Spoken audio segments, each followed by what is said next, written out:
Tahapan mediasi yang digelar oleh Bawaslu Provinsi Bengkulu dalam penyelesaian sengketa antara Bapaslon Gubernur Bengkulu Agus Rin Imron dan KPU Provinsi Bengkulu gagal menemukan titik temu. Mediasi yang digelar secara tertutup dan melalui media daring ini tidak mencapai kesepakatan.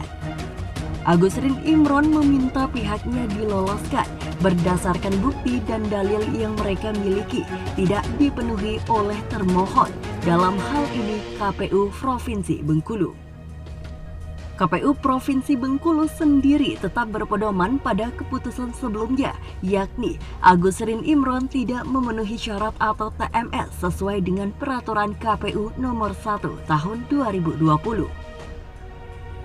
Menanggapi hal ini, Agus Rin M. Najamuddin merasa kurang puas dengan jalannya mediasi karena pihak KPU tidak menjawab pertanyaan dari timnya yang mempertanyakan poin mana hingga ia dan pasangannya Imron Rosyadi dinyatakan tidak memenuhi syarat. Dengan adanya putusan lampu, dengan adanya putusan anak, apa yang menjadi keberatan kita, apa yang menjadi keberatan KPU. Tapi sampai akhir pertemuan, sepertinya KPU tetap ngotot ingin men-TMS kita,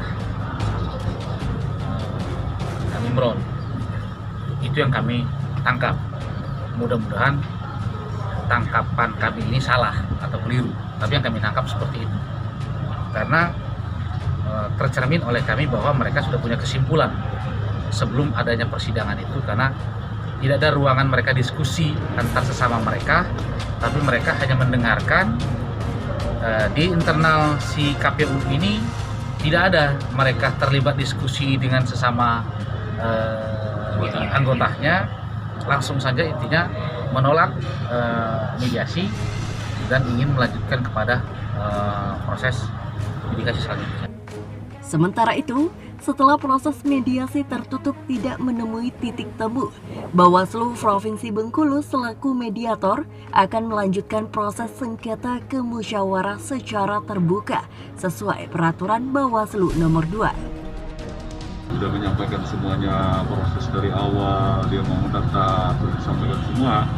Kemudian KPU juga menyampaikan sebagai pihak termohon bahwa tentunya KPU seperti yang disampaikan tadi, dia tetap berpijak pada regulasi yang ada, maka tidak terjadi kesepakatan.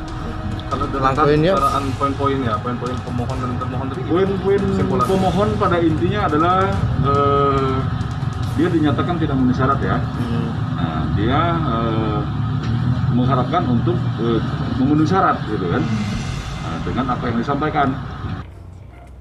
Musyawarah terbuka diagendakan Kamis 8 Oktober dengan agenda mendengarkan permohonan dari pihak pemohon dan mendengarkan jawaban dari pihak termohon. Bawaslu akan bertindak sebagai majelis seperti sidang pada umumnya. Sementara putusan musyawarah akan dikeluarkan selama 12 hari sejak registrasi permohonan termohon beberapa hari lalu. Tim Liputan melaporkan dari Kota Bengkulu.